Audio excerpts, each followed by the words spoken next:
Squad, welcome back for another video. Thank you so much for being here with me. If you are new, welcome. I'm so happy that you're here as well. I'm happy that today we get to have another conversation. Just another conversation, and I'm just super excited about it. However, I have so much information to share with you guys in this video. It took me a while to put this together because I wanted to make sure I had it all together. I haven't got my laptop out because I have notes on it, so if you see me looking away, I apologize for right now. I need to make sure that I don't miss anything in this video. So anyway, if you haven't already, please make sure that you like, comment, and subscribe to the channel. Please make sure you also share this video and turn on your post notifications. Pretty much, if you're new here and you don't know what we do over here, but over here at the Prep Squad, we are wanting to excel in all areas of our lives, and every day we are taking steps to be able to do that. We are not a perfect people, but every day we get up, we are doing our very best and putting our very best foot forward. Okay, all right, so today's video is going to be all about the RN to BSN. I know there's always a conversation about should I go get my bachelor's, should I get my master's, I don't know what to do, like is it worth it, is it worth the time, is it worth the money, and all these different questions. So what I decided to do today was just put a video together for anybody who might be either considering getting their RN or they have their RN but looking for a way to bridge over into a BSN. Okay, all right, so first things up, there's about 25 colleges or so that are, if you live in Missouri, there are about 25 colleges right now currently, maybe more, that are offering the RN to BSN bridge program. Now there's always the LPN to RN, so if you know, there's programs for that as well, which maybe I'll cover that in another video. Drop down in the comments, let me know if that's something that you're interested in.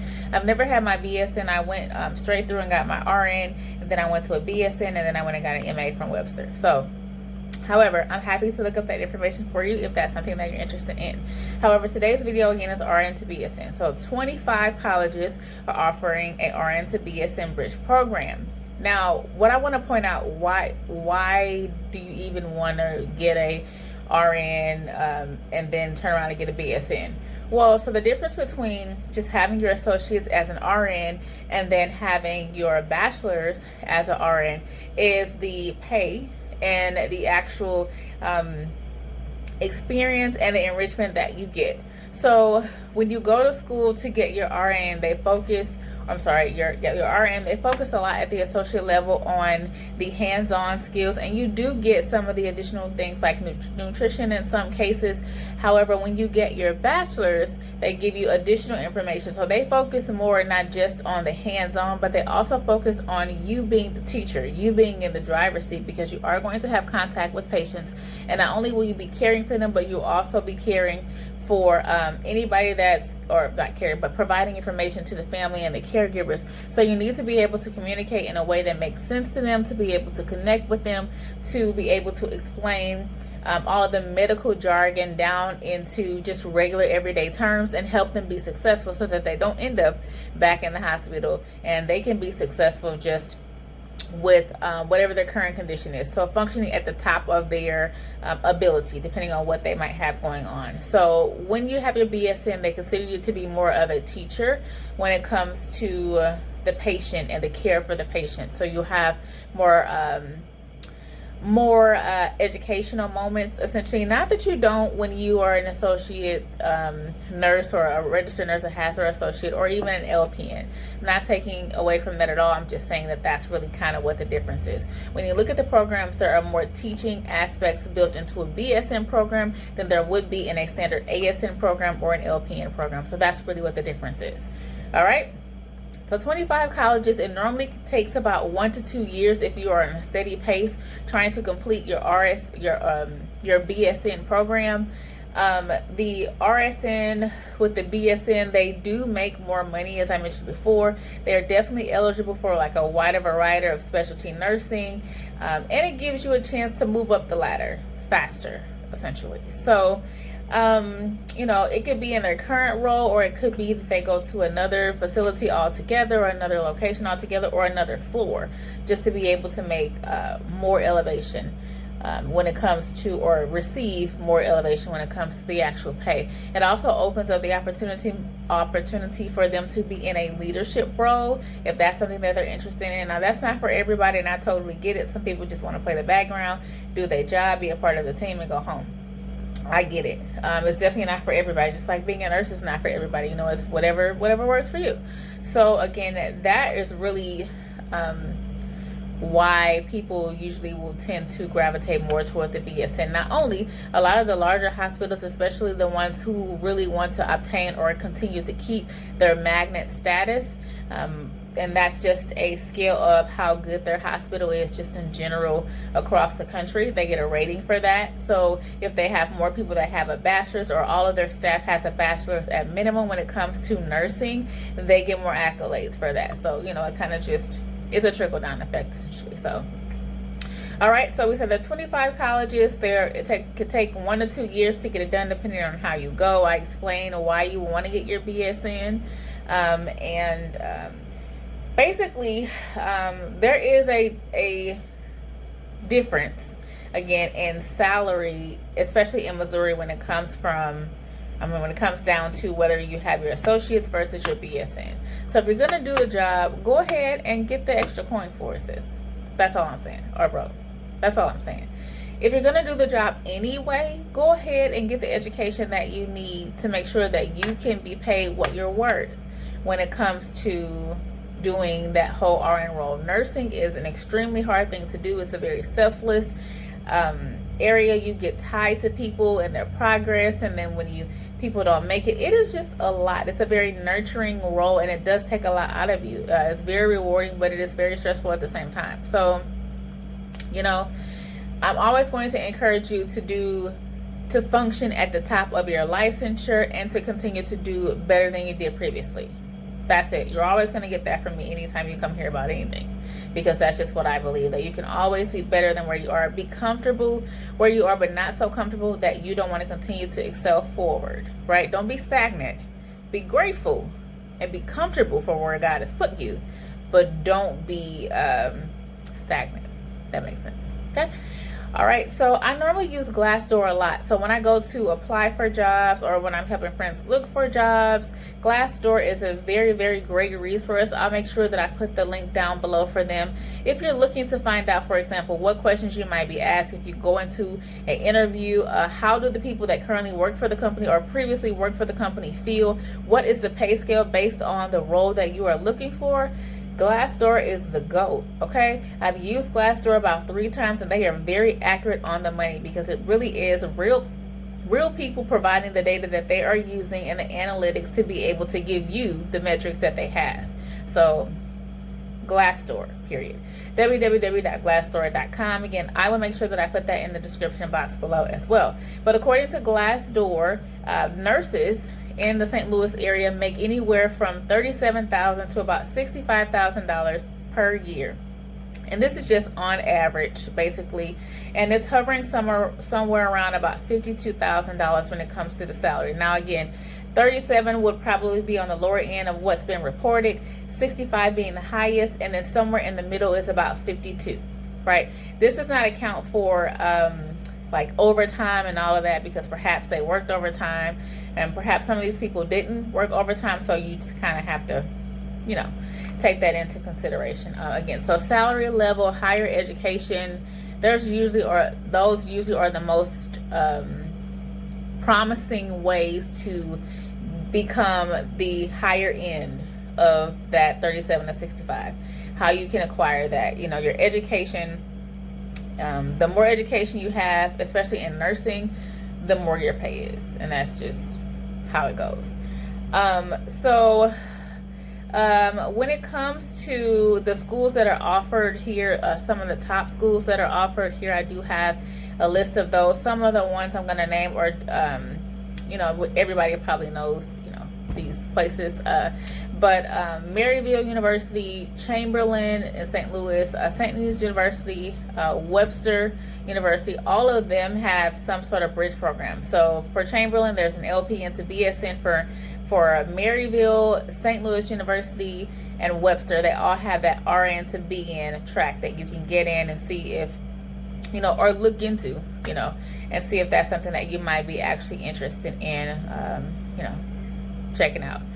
Now, another thing I'm thinking that might be helpful for you, but applying for an RN to BSN program is not unlike applying for other degree programs. Basically, there's criteria that you have to meet in order to be able to be considered. There's an application that you will have to fill out. There's usually a deadline that's associated with this as well. So if you watch my previous video, when I talk about the cover letter and the resume and the accolades, this is another way that you can, really push yourself and into a place where you're probably going to be picked over the next person. How you present yourself is key. How you speak is key. How you carry yourself is key. So if they haven't had a chance to meet you, all they're going to have is the actual application, the accolades, the cover letter, the resume. So you want to make those shine like never before. In most cases, well, pretty much, if you're going, not in most cases, but if you're going to get your bachelor's, you do need to have an associate's degree in nursing. That is usually required. There's usually a cumulative GPA of 2.5 that's required as well. And they like for you to be licensed already as a nurse, and you need to be in good standing. You should not be on probation or have anything going on with your licensure that will be called into question. And they do run a criminal background check. So those are just kind of the basics. And again, these are going to be requirements. So no matter what program that you're looking into, these are pretty standard across the board. When you are applying for things like a master's and sometimes a bachelor's, they usually will say you can have a associate's, for example, if you're trying to get a bachelor's in something else, or if you're trying to get a master's. It doesn't necessarily have to be a bachelor's in what you're trying to get the master's in. As long as you do have an actual bachelor's, they will take that into consideration as well. So, but we're just talking specifically nursing right now. So because I don't want to make this video super long, I just kind of want to share the top 10 schools according to nurse.org, which is also another site that I think is very reliable that I'll also put down below. But right now they're saying these top 10 schools, first of all, have been considered the top 10 based on their reputation, their NCLEX pass rate, which is super duper important, the tuition acceptance rate whenever they're basically when their open season happens, and only the ACEN and CCNE schools are eligible for this top 10 situation. So anybody outside of these particular requirements were not ones that they consider. So again, reputation, NCLEX, pass rate, tuition acceptance rates, and then having those additional certifications. So starting with number 10 on the list, they have the University of Missouri. So that is where I went to. I attended their program. I did some of my prereqs there as well as St. Louis Community College. However, when I actually got my bachelor's, I did do their accelerator program, which instead of being 24 months, we did it in actually, we did it in 15. So as I was saying, we did it in 15 months. It was super stressful. You could not work. If you worked, you could only work on the weekends. But honey, I felt like if I'm going to be stressed, stress me in 15 months, not 24. So it was worth. It was very competitive to get in. We started with like about 41 people. I think we ended up with like 37 when we all graduated. But I would, if I had to do it again, I would do it again, period. At the time when I attended that school, the top schools were GoFarb and University of Missouri. So I just chose University of Missouri. Yeah, so they're number 10 on the list. Their NCLEX pass rate, according to nurse.org, and their most recent article was 86.32. At the time, it was a 92 when I was in school, and so I was not going anywhere it was less than a 90. I would not encourage you to do so either. So I would check their most current passes rate. You can get that off of the professional website for Missouri and their schooling and accreditation and all that. They'll tell you that as well. So they do have a bridge program. Maryville is number 9 on the list. Their NCLEX passes rate that's being reported is 92.19%. That is superb. That is okay. Yeah. So I think that's great. Their tuition is almost twice as much as University of Missouri. Next, number 8 on the list is Missouri State University with a passage rate of 95.83%. And if you will believe this, they are cheaper currently than Mizzou, or I should say University of Missouri St. Louis and Maryville. So, you know.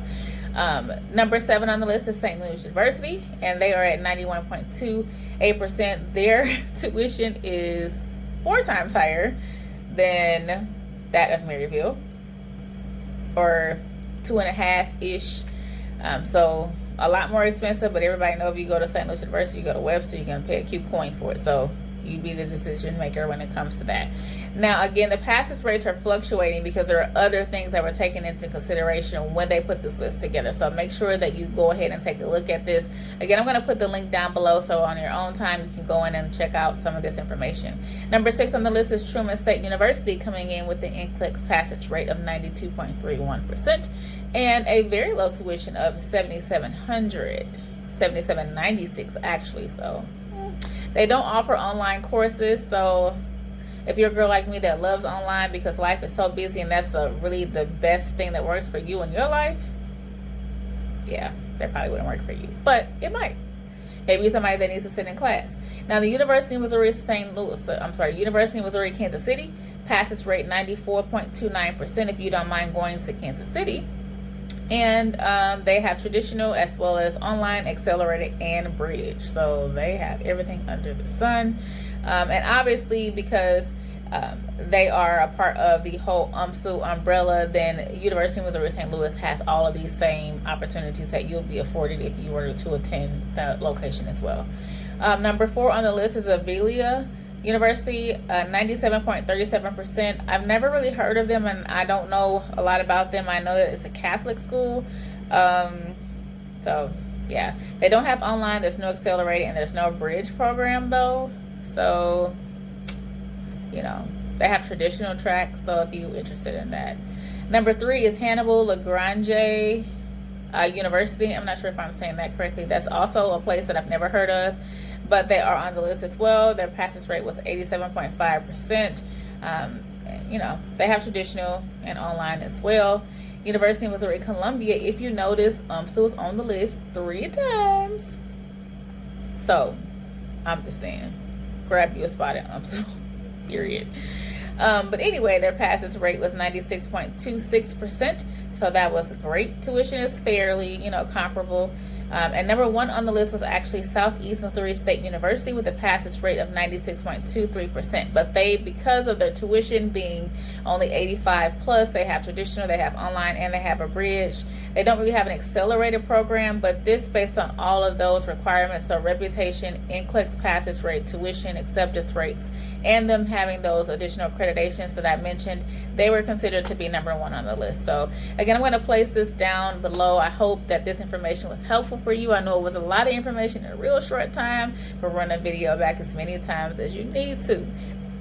Please be sure to like, comment, and subscribe. Make sure you share this video and you turn on your post notifications. Drop down in the comments and let me know if you're in nursing school, if you're considering nursing school. Do you already have an RN and you're trying to get a BSN, or are you a BSN trying to get an MSN or MA, or what are we doing when it comes to nursing? So, or if you're just kind of just considering being a nurse in general, I'd love to have a conversation with you down below in the comments. Again, I appreciate you all being here. I wish you all well in your journey to success and acceleration and love and happiness and all those good things. And as always, bye.